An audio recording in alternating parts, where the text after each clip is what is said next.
F-15 이게 언제적 비행기인데 이게 요즘 CNN 속보에 나옵니까? 네, 뭐 이글이 아니고 이제 피닉스라는 이름을 붙여가지고. 아, 그렇군요. 네, 뭔가 다르긴 다르군요. 밀리터리 사이언스의 신비한 만남 본게임을 먼저 본능으로 곧장 진격해보도록 하겠습니다. 안녕하세요. 저희는 본게임 2MSG입니다. 오늘의 주제 영상을 통해서 확인하시죠. 크고 멋있어. 예.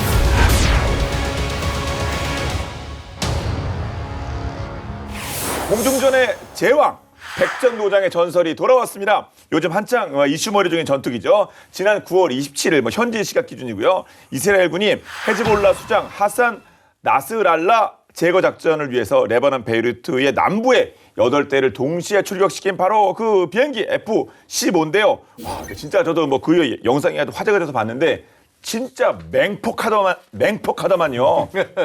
정확히는 이제 F-15 전투기의 이스라엘 판매형인 F-15I로요. 네. F-15 시리즈 중에서 가장 대표적인 지금까지 살아남은 모델인 F-15E 스트라이크 이글의 파생형입니다.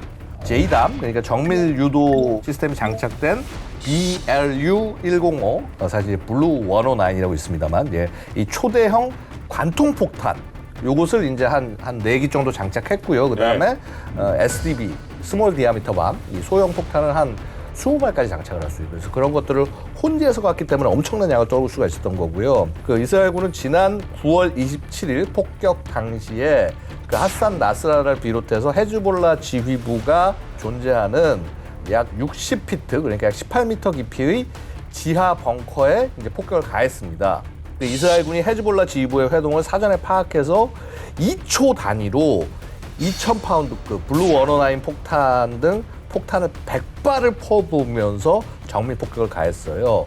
이 블루 109는 2m 두께의 콘크리트 벽도 뚫을 수 있는 초대형 관통 폭탄으로 목표물에 도달한 직후가 아니라 내부로 파고든 후에 빵 하고 터지는 그런 방식입니다. 네. 그러니까 이제 지하에 숨겨져 있는 방호력 높은 벙커 구조물까지 땅땅땅 가서 거기 도달해서 거기서 빵 터지니까 우리가 이런 걸 뭐라고 부르죠? 버스터? 벙커 버스터. 네. 그렇죠, 그렇죠. 그래서 이게 벙커 버스터 폭탄인 겁니다. 예. 거기 없는데요 했으면 잘못됐는데 정말 그러면 진짜 이거 들인 돈만 해도 그리고 거기 진짜 엄청난 책임이 따르는 법인데 정보력도 대단합니다. 100%가 확신하니까 8대나 떠가지고 그렇게 폭격한 것이 아닌가 싶은데 근데 F-35가 가서 해야 되는 거 아닙니까? F-15I가 아니라? 네, 이제 그게 중요한 포인트인데 이스라엘 공군은 주요 안보 위협이라고 할 수 있는 이란하고 레바논에 대해서 5세대 F-35 그리고 4세대 F-15I의 용도를 구분을 해서 쓰고 있습니다. 그래요? 예, 이란은 핵을 갖고 있잖아요. 그렇기 때문에 은밀 침투 그리고 종심 타격에 적합한 F-35A를 이제 사용을 하는 거고요. 그 다음에 레바논 같은 경우에는 타격할 표적이 많고 그렇기 때문에 무장 탑재량이 크고 채공 시간이 긴 전투기인 F-15I 계열을 활용한다 이런 관점인 거고요. 네.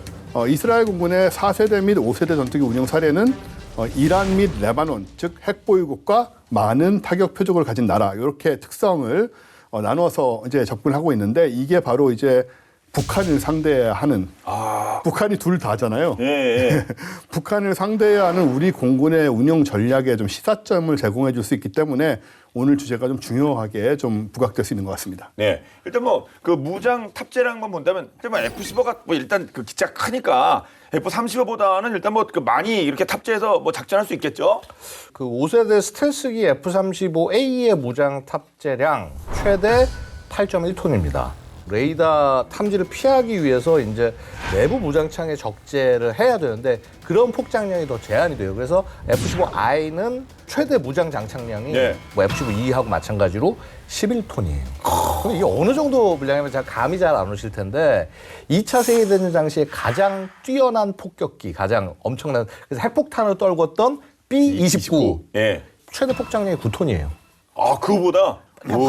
말이 전투기지 뭐 이거 폭격기예요 사실은. 그럼 이제 그러니까 전폭기란 말이 나온 건가요? 그렇죠. 그래서 이제 태생을 들여다보면 원래 이제 F-15는 제공 전투를 위해서 태어났어요. 그러니까 1970년대 미그 25라고 하는 당시 그 소련이 만든 최고속의 전투기에 대응하기 위해서 보이지 않는 데서도 미사일 쏴가지고 맞추는 이가지전 전투, 그 다음에 보이는 데 싸우는 근접 공중전, 이 양쪽에서 모두 우세한 공중 우세에 특화된 쌍발 엔진 전투기로 개발됐어요. 자, 이렇게 이제 공대공 전투기였던 F-15를 지상 공격에 특화된 전폭기로 개량한 게 이제 바로 1989년부터 실전 배치된 F-15E 스트라이크 이글입니다. 공대공 무장뿐만 아니라 다수의 공대지 무장, 하여튼 미 공군이 보유하고 있는 거의 모든 공대지 무장을 다 쓸 수 있게 만들어졌습니다. 예. 그래서 아까 말씀하신 대로 자 전투기와 폭격기 두 가지 임무를 모두 수행할 수 있는 진정한 다목적 전투기다. 이렇게 예. 말씀드릴 수가 있고요. 자, 일단 한번 크기를 볼게요. 길이가 19.45m, 그 다음에 날개 폭이 13.05m, 높이가 5.63m, 최대 속도는 무려 마하 2.5. 와, 그 큰 덩치에. 전투 행동 반경이 이제 1770km니까 1078km인 F-35보다 훨씬 더 큰 거죠, 반경도. 그러네요. 그래서 이 F-15E는요, 1991년 걸프전, 그다음에 1999년 보스니아전, 그다음에 2001년 아프가니스탄 전쟁, 그다음에 2003년 이라크 전쟁, 거의 그 미국의 현대 모든 전쟁에서 뛰어난 무장 탑재력을 바탕으로 해서 공대지, 지대지 미사일, 그다음에 적의 주요 인물, 우리가 이제 보통 HVT, 하이 밸류 타겟, 이런 것들을 공격을 하는 자, 소위 이런 중심 타격 작전 혹은 타겟티드 킬링, 뭐 예를 들어서 이제 표적 암살 이런 것 때도 계속 활용이 된 거고요. F-15I는 결국 뭐냐면 F-15E의 파생형이에요. 같은 기체입니다, 사실상. 그렇군요. 예. 예. 그 F-15가 이렇게 뭐 개발 이렇게 그 과정부터 따져보면 거의 50년이 다 돼가는데 이걸로 치면 B-52가 이거 짱이죠? B-52와 함께 저는 피닉스라는 이름을 붙여줘야 된다라고 다시 한번 불사조. 예. 강조하고 싶은. 계속 간다. 예. 네, 죽지 않는다. 이렇게 생명력이 계속 이어지는 F-15는 뭐 최근에도 지금 생산 라인이 계속 바쁘게 돌아가고 있고요. 노후화된 F-15CD를 대체할 F-15의 가장 최신 기종인 F-15 EX 이글 2가 등장을 했기 때문이죠. 네. F-15 EX의 도입으로 2040년에서 2050년대까지 충분히 운용될 수 있는 그런 그 불사조 장수 전투기가 됐고요. 2, 30년 더 남았네요. 네.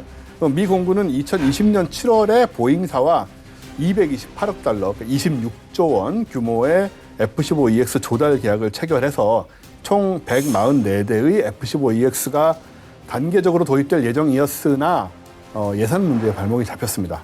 그래서 이제 늘었다 줄었다를 반복하다가 네. 2025년 회계연도에 예산안 상위 획득 계획은 이제 98대로 지금 돼 있고요. 2021년 3월에 첫 번째 기체가 미 공군 플로리다의 에글린 기지에 인도가 됐는데 이게 그 신기종 예. EX 현재 그 몇 기가 인도된 겁니까? 제작사인 보잉에 따르면은 2021년 초부터 이제 미 공군 그 에글린 기지, 여기서 이제 보통 시험 평가 많이 하죠. 여기에 인도된 F-15EX 6호기까지는 이제 테스트 파일럿에서 시험 비행에 사용된 것으로 이 6개는 이제 실제 전투 환경을 모두 갖춘 기체는 아니에요. 그러니까 실전용 기체가 아니란 말씀이고요. 그래서 이제 지난 6월에 드디어 완벽하게 전투 임무를 수행할 수 있는 그런 기체죠. 최초 작전용 기체인 F-15EX 7호기가 오레건주 예. 포틀랜드에 위치한 미 주 방위군 공군 전투 비행대대에 실전 배치됐습니다. 앞으로 이 기지에만 총 18기가 배치될 예정입니다. 근데 앞으로 이제 향후 30년은 더 운영해야 될 기체인데 하여튼 뭐 기존의 F-15와는 확실하게 다른 어떤 그 차별화된 능력을 가지고 있겠죠. 어떤 게 있을까요? 자, 일단요, 이제 첨단 디지털 기술이 적용이 돼서요, 뇌와 그 신경계통을 전부 바꿨습니다. 디지털로. 예, 예. 4세대인지 뭐 3세대인지 좀 애매한 기체에서 이제 4.5세대 기체로 신분이 상승을 한 겁니다.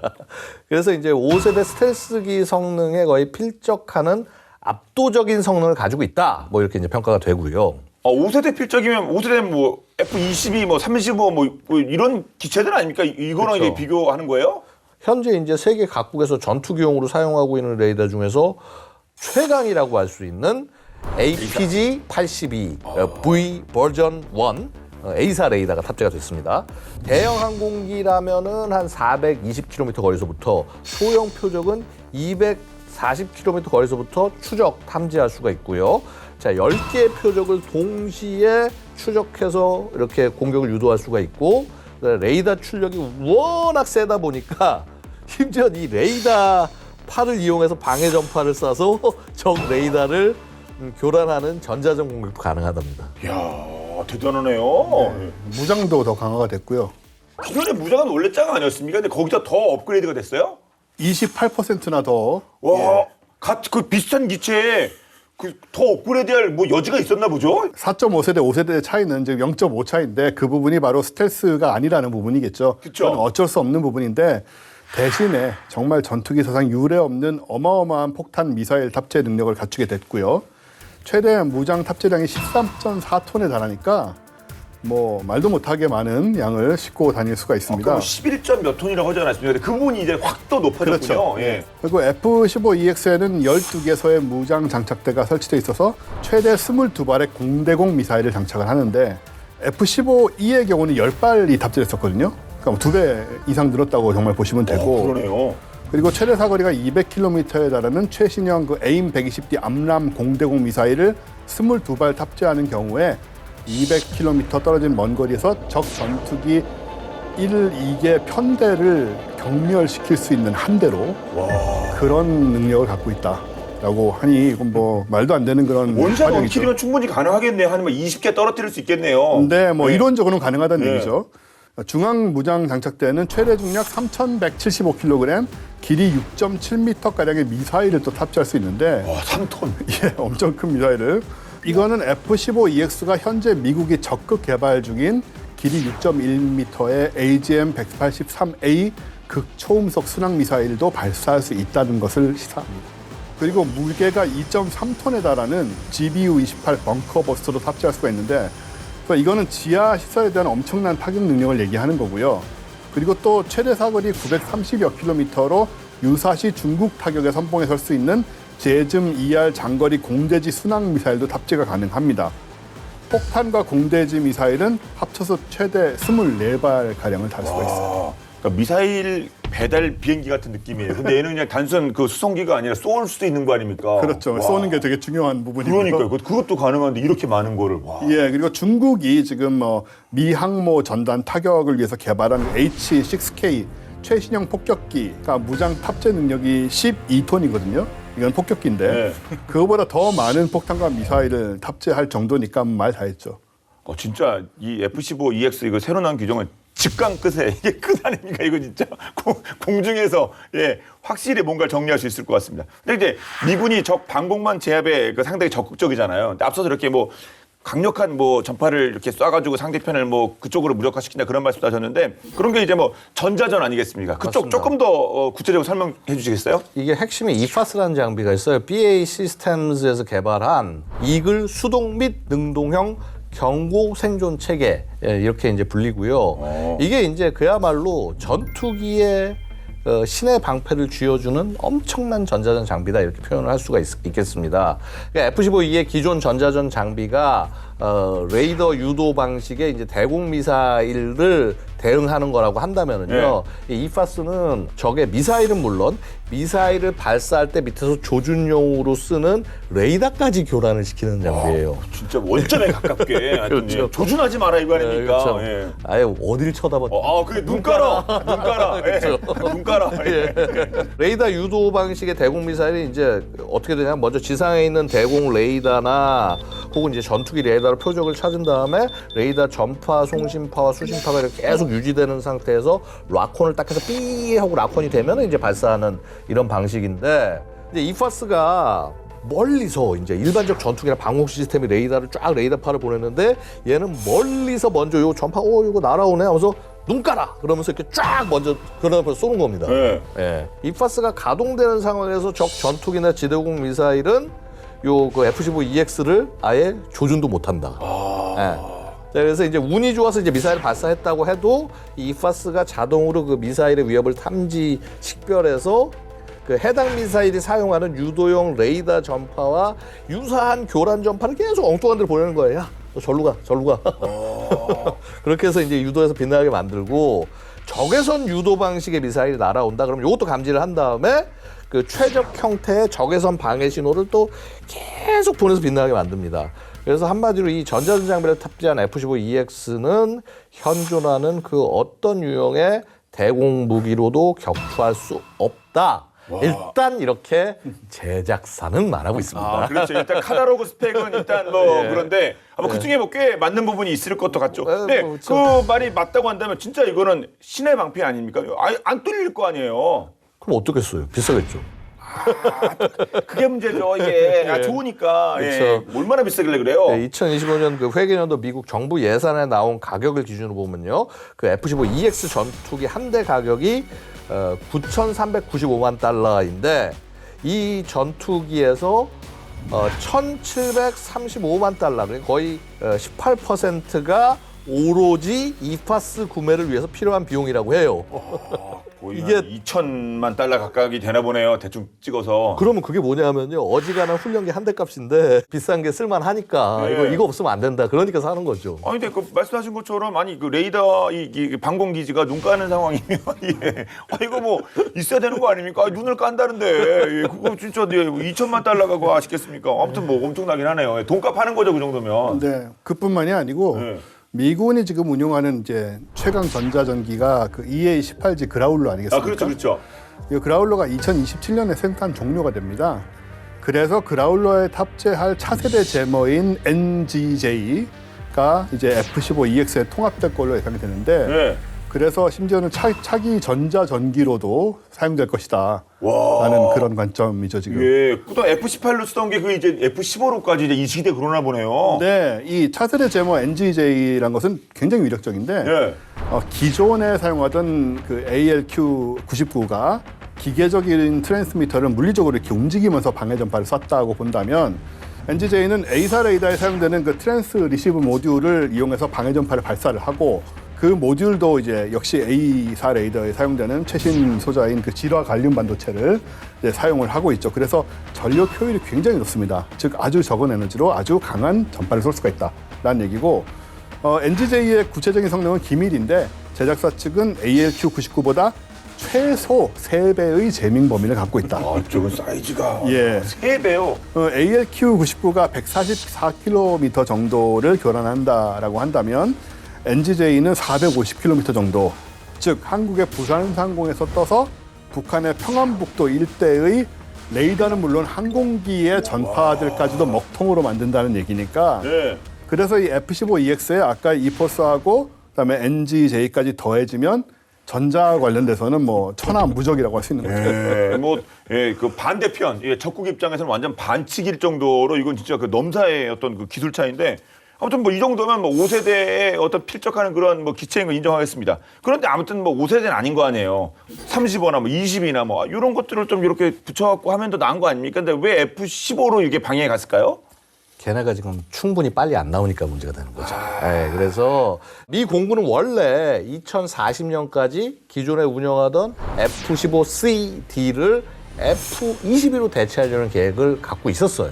F-22가 가격이 엄청나게 이제 막 올라가고 뭐 기밀 누출 우려 막 이런 거 되고 그다음에 일단 냉전 후가 되니까 또 이렇게 국방 예산 들어가 또 줄어들고 그러다 보니까 195기만 딱 생산이 되고 자, 단 한 대도 해외 수출 안 하고 난 다음에 그냥 2022년 단종시켜 버렸어요. 예. 이거 이런 전략 자산 해외에 주면 안 된다. 이거 외계인 기껏 고문해가지고 만들었는데 이 기술 주면 어떡하냐. 아, 그렇죠. 화성 기술인데. 그렇죠. 예. 그러면 이제 그럼 해외에도 푸는 게 이제 F-35인데 이 F-35A의 조달 시기가 이제 예상보다 사실 굉장히 많이 늦어졌어요. 그래서 전력 공백이 눈에 보이는 거예요. 막 중국은 막 어쨌거나 뭐 카피를 하든 뭘 하든 막 찍어내고 있는데 미국은 밀리면 안 된다.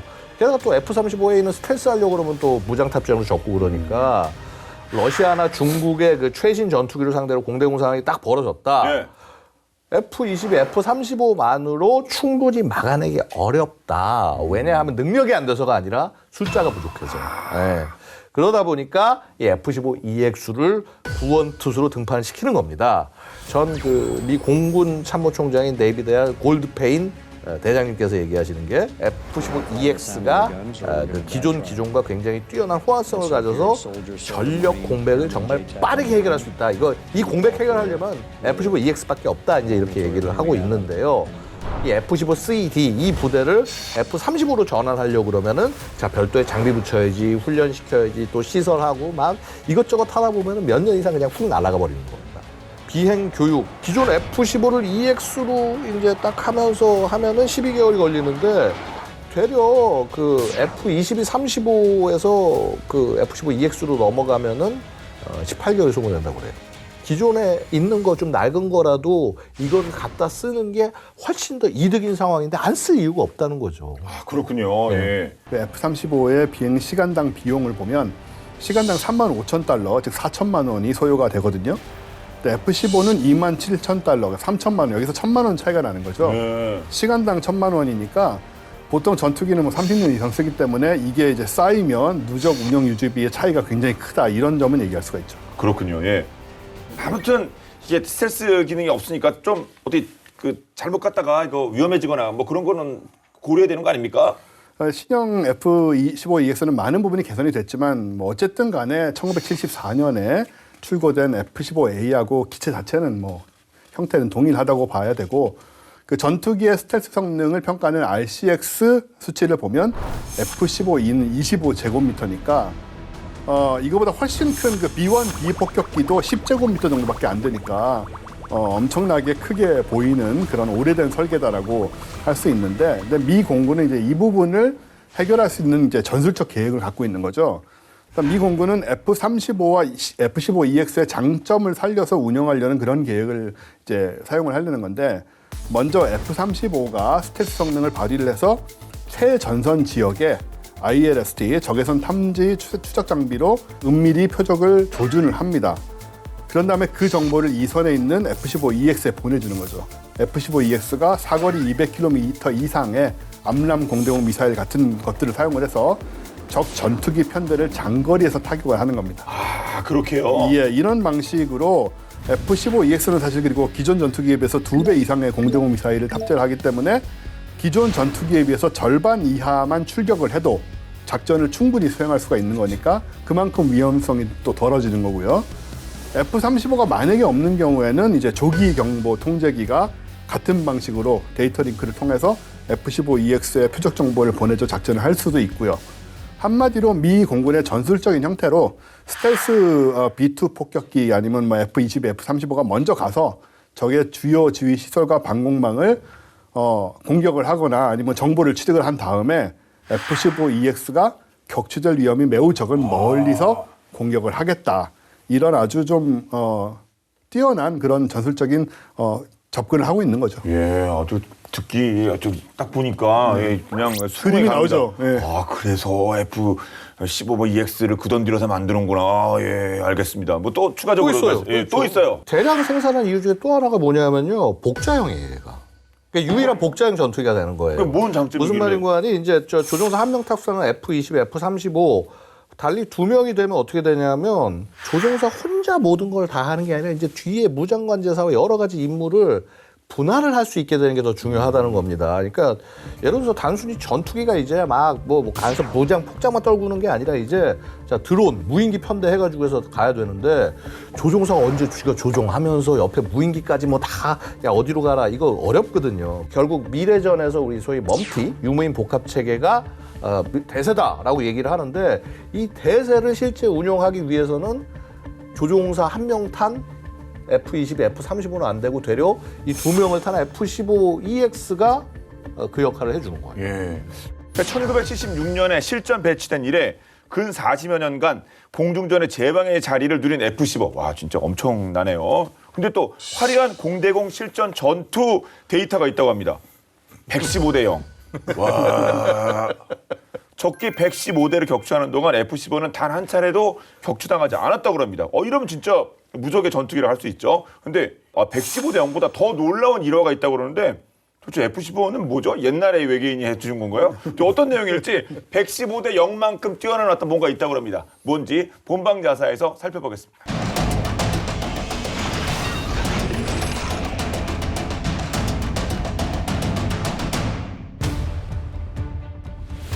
(1983년) 이스라엘의 라몬 공군기지는 평화로움 그 자체였습니다. 그러던 중 훈련 중이던 F-15D가 착륙할 예정이라는 교신을 받게 되죠. 잠시 후 교신한 F-15D가 착륙을 시도하자 공군기지 모두가 경악할 수밖에 없었는데요. 대체 무슨 일이 생긴 걸까요?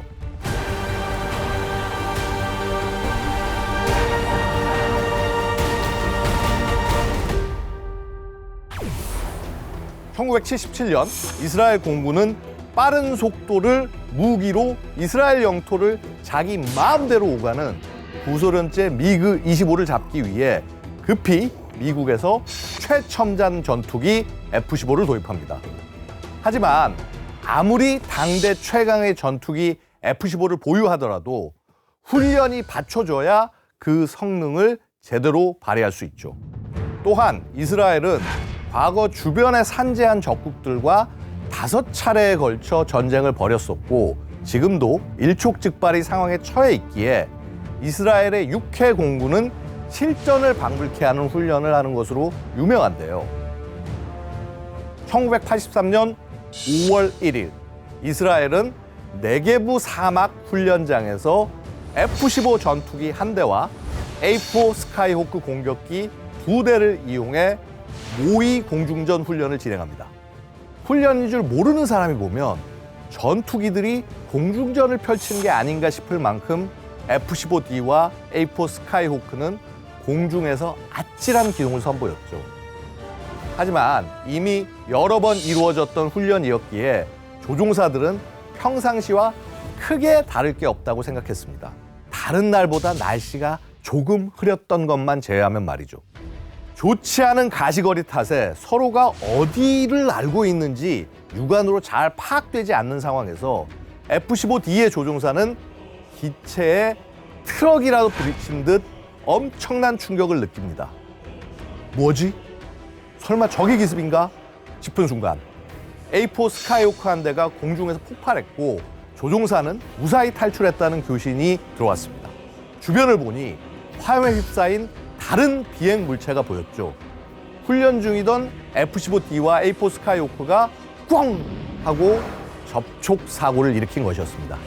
지상에서 차량 접촉 사고만 해도 큰일인데 공중에서 전투기 접촉 사고라니 완전 대형 사고였죠. 이에 F-15D 후방석의 훈련 교관은 당장 비상탈출하라며 소리칩니다. 일반적인 훈련 조종사라면 당장 탈출했겠지만 이 조종사는 달랐습니다. F-15D는 완파된 A4 스카이호크에 비해 생각보다 멀쩡했습니다. 충돌로 인해 오른쪽 날개 쪽에서 액체 연료가 새어나와 대량의 연무가 생성됐고 기체는 오른쪽으로 빙글빙글 돌고 있었지만 계기판에서는 아무런 경고가 울리지 않았죠. 게다가 약 24km 정도만 가면 착륙할 수 있는 라몬 공군기지가 있었습니다. 조종사는 날개가 조금 손상된 것 같지만 지금 비상탈출하면 이 아까운 기체를 그냥 땅바닥에 버리는 거라는 생각이 들었죠. 그래서 아주 큰 결심을 내립니다. 바로 훈련 교관의 말을 무시하는 것이었죠. 훈련 교관은 계속해서 사출 장치를 가동해 탈출하라고 명령했는데요. 조종사는 사출 장치 대신 오히려 애프터 버너를 가동해 속력을 높였습니다. 그러자 빙글빙글 돌던 F-15D는 수평 비행에 성공하게 되죠. 위기를 넘긴 조종사는 숨을 돌리고 착륙을 위해 공군기지로 향합니다.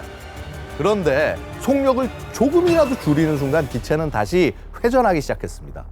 속력을 줄여야 착륙할 수 있는데 속력을 줄일 방법이 없었죠. 조종사는 관제탑의 속도를 줄일 수 없는 비상 상황임을 알립니다. 교신을 들은 라몬 공군기지에서는 서둘러 8주로의 안전 그물망을 설치했죠. F-15D는 권장된 속도보다 무려 2배 이상 빠른 260노트로 착륙을 시도합니다.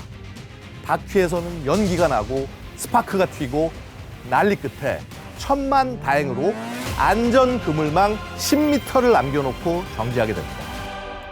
조종사와 훈련 교관은 캐노피를 열고 나와 껴안으며 무사귀환의 기쁨을 나눴죠. 그때 기지의 관계자들이 몰려와 대체 이런 전투기를 어떻게 몰고 올 생각을 했냐며 화를 냈습니다.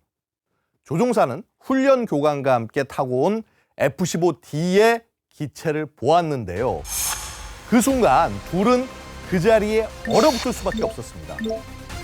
분명 달려있어야 할 F-15D의 오른쪽 날개가 아예 통째로 사라져 있던 것이죠. 즉, 조종사와 훈련 교관은 날개 한쪽이 없고 연료가 누출되고 있는 전투기를 F터버너를 켜가면서까지 몰고 와 착륙에 성공한 것이었습니다. 조종사는 떨어져 나간 오른쪽 날개 연결부에서 새는 연료와 기류로 연기가 계속해서 발생하고 있었기 때문에 비행 중에 이를 확인할 수 없었던 것이죠.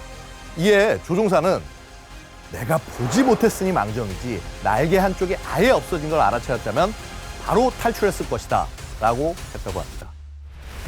이 소식을 들은 F-15의 제조사는 화들짝 놀라 그런 일은 절대 있을 수 없다고 했는데요.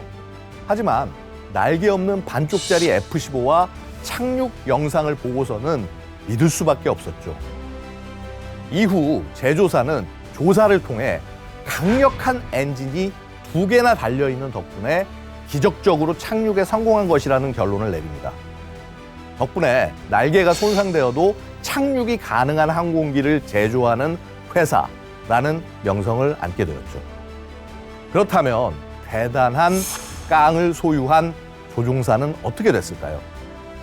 처음에는 교관의 탈출 명령에 불복종했다는 이유로 1계급 누락당했으나 얼마 지나지 않아 위기 상황에서 뛰어난 조종 실력으로 고가의 기체를 보존한 공로를 인정받아 2계급 특진했다고 합니다. 이후 사고를 당한 F-15는 새 날개를 받아와 다시 멀쩡히 작전에 투입됐는데요. 1982년에 시리아 공군 전투기 4기를 격추시켰던 전투기인데 날개 수리 이후인 1985년에도 시리아 공군의 미그 23 1기를 또 격추시켰다고 합니다. 괜히 F-15가 무적의 전투기라 불리는 게 아닌 것 같은데요. 우리나라의 F-15K도 우리 하늘을 지켜주는 무적의 방패가 되어주길 바랍니다.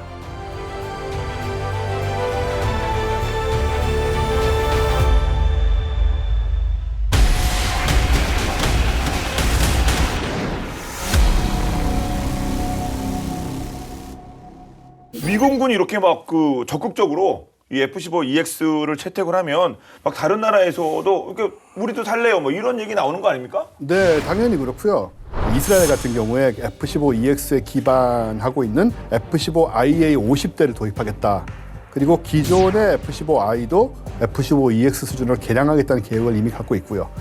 사우디아라비아는 54대의 F-15EX 도입하고 예. 그다음에 2012년에 도입한 기존의 F-15SA도 역시 F-15EX 수준으로 개량하겠다는 계획을 진행 중이고요. 또 인도네시아가 F-15EX 24대의 도입을 추진하고 있고 인도네시아요? 네, 우리 할 말 많죠 사실. 예. 폴란드 역시 F-15EX의 잠재적 도입 국가로 거론되고 있고요. 영국 등 유럽 국가들하고 6세대 전투기를 개발하면서 F-35를 현재 운영하고 있는 일본도 역시 F-15J를 또 성능 개량하고 있습니다. 우리도 있지 않습니까? F-15K 그 뭐 슬램 이글이었나요? 그럼요. 예. 네. 우리의 도입 계획은 어떨까요?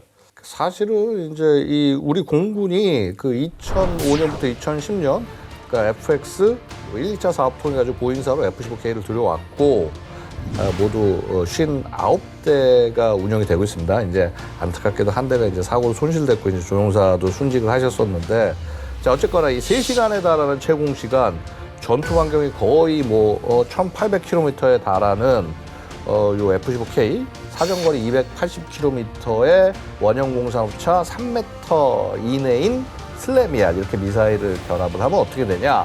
북한 전역은 물론 주변국들 수도까지 다 사정거리에 포함되는 막강한 공격력을 갖춘 전투기로 이제 사실상 우리 공군의 이제 주력 전투기입니다. 네. 도입 당시는 어땠냐면요. 미 공군의 F-15E보다도 우수한 성능을 갖춰서 저 웬일이냐 하면서 주목을 받았는데 이제 시간이 좀 흘렀으니까 이제 한 20년 정도 이제 흐르면서 이제 이렇게 되면 장비가 좀 실에 떨어지죠, 그렇죠? 구형 체계로 바뀌었는데 한미 연합 연습 때도 이제 미국과 장비 호환이 잘 안 돼서 이제 작전 임무에 좀 약간 좀 어려웠다 이런 증언도 일부 있습니다. 근데 당연히 그 미국과는 커뮤니케이션이 잘 될 것 같은데 지금 오래돼서 그게 안 된다고 하면 이거는 좀 심각한 문제 아닙니까? 이거 개선돼야겠는데요? 네, 그렇습니다. 사실 F-15K의 수명 주기는 2040년까지로 계획이 돼 있기 때문에 변화된 전장에 좀 적응을 해야 되는 상황이라 우리 군은 2022년 말 제148회 방추위에서 그 F-15K 성능 개량 사업 추진 기본 전략안을 심의 의결했고요. 예.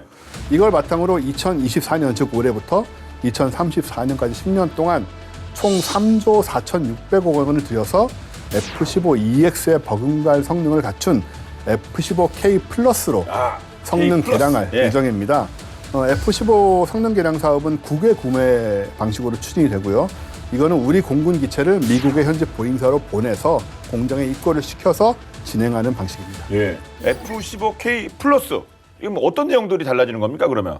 일단 성능 개량하면은요, 제일 먼저 우리가 지금 바꿔야 될 게 레이더.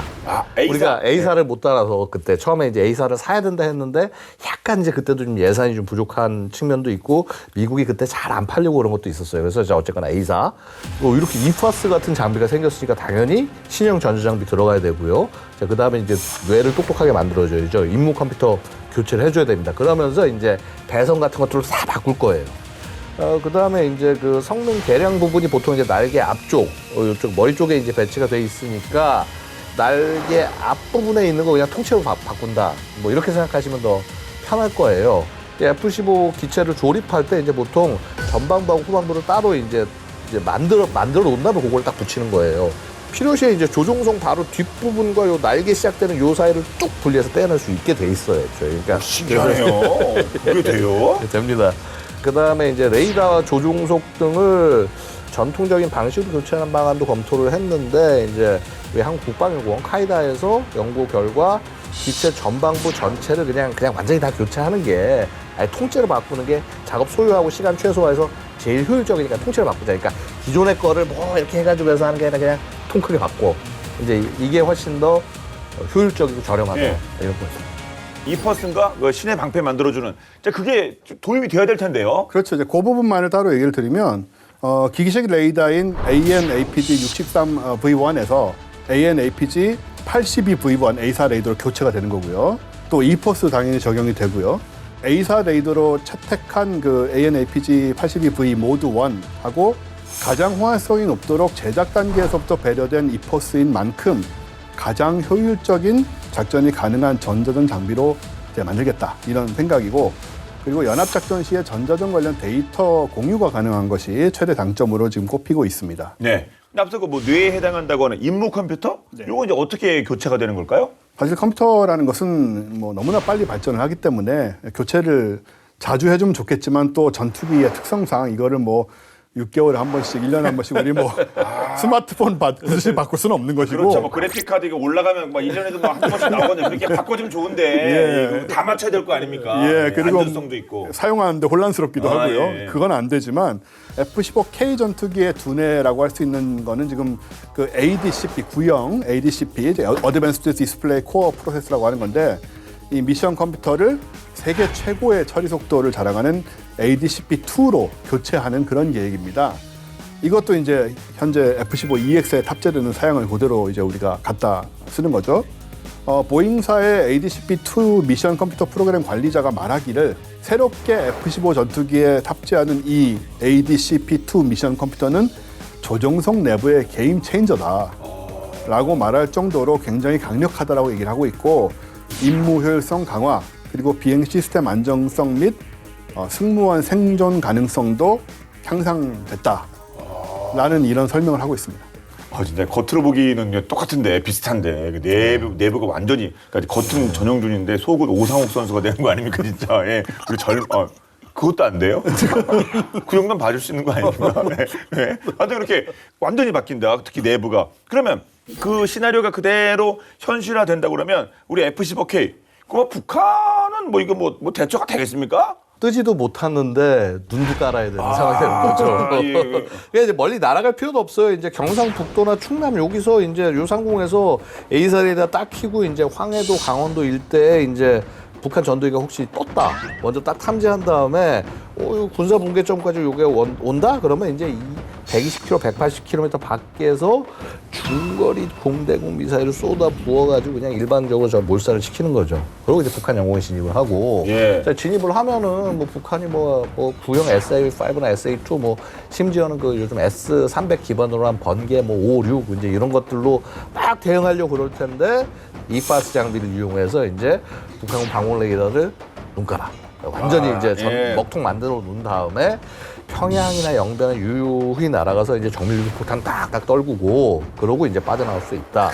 이런 거죠. 그래서 예. 이파스와 같은 무기는 이제 북한군에게 엄청난 충격과 공포를 안겨줄 수밖에 없을 겁니다. 이제 사실 이제 이런 얘기도 있어요. 이제 북한이 사실은 이 F-35A보다요. 이 소위 거의 융단 폭격에 가까운 폭격을 엄청나게 빠른 속도로 나서 할 수 있는 이 F-15K를 실은 더 두려워한다. 뭐 이렇게 얘기하는 분들도 계십니다. 그렇습니다. 특히 타겟되는 사람이 있잖아요. 그렇죠. 네. 그분은 네. 이제 좀 걱정을 많이 하셔야죠. 그렇죠. 예. 이게 뭐 거의 13톤 이게 갖고 들어가고 예. 그 총 사업비가 3조 4,600억. 와, 진짜 엄청난 사업이긴 합니다. 네, KF-21 보라매의 개발 비용이 총 8조 5천억 원에 불과함을 감안하면 와, 진짜 따져보니까 그러네요. 네, 그렇죠. 8조, 3조 이렇게? 네. 와, 개량 사업인데. 근데 엄청난 돈이 드는 거고요.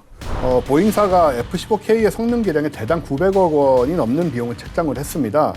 근데 이 돈이면 사실 조금 더 보태면 F-35A를 할 수가 있거든요.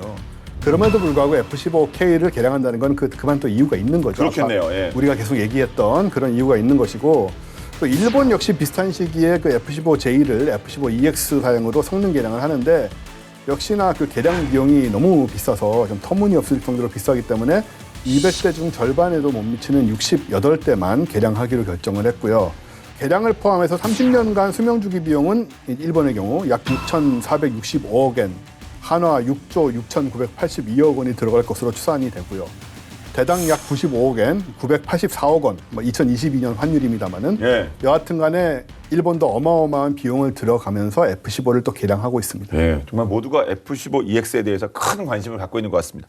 우리나라에는 우리 KF-21 관련해서 A사 레이더도 있고 뭐 적외선 탐색 및 추적 장비, 뭐 통합 전자전 체계, 뭐 이런 그 우리만의 그 기술이 있잖아요. 예. 이거를 이렇게 F-15에 이렇게 잘 이렇게 어떻게 통합하면 좀 더 낮은 비용으로 높은 효율의 어떤 그 업그레이드가 가능할 수 있는 것도 아닙니까? 이성적으로 생각하면 그렇게 생각할 수 있는데요. 그런데 네, 실제로 가면은 완전히 다른 얘기가 돼요. 통상 이제 이런 거죠. 아니 뭐 같이 비슷한 거니까 그냥 같이 연결해 쓰면 되지 않냐. 우리도 기술 있지 않느냐. 기술 있지 않냐. 근데 문제는 뭐냐면요. 이게 소스 코드라고 하는 가장 핵심적인 이거를 공개를 해야 되는 문제가 있는 거예요. 만약에 보잉이 그 소스 코드를 공개해 준다고 하면 우리가 그걸 가지고 해서 개량을 여기서 할 수도 있어요. 근데 당연히 그게 그 회사의 가장 핵심 자산인데 공개할 리가 없는 거고요. 그럼 또 우리 거를 그쪽에 통합을 하려면 그럼 또 우리 거를 보잉에다 공개를 해줘야 돼요. 그거 안 되잖아요, 그거. 그렇게 하면 안 되죠.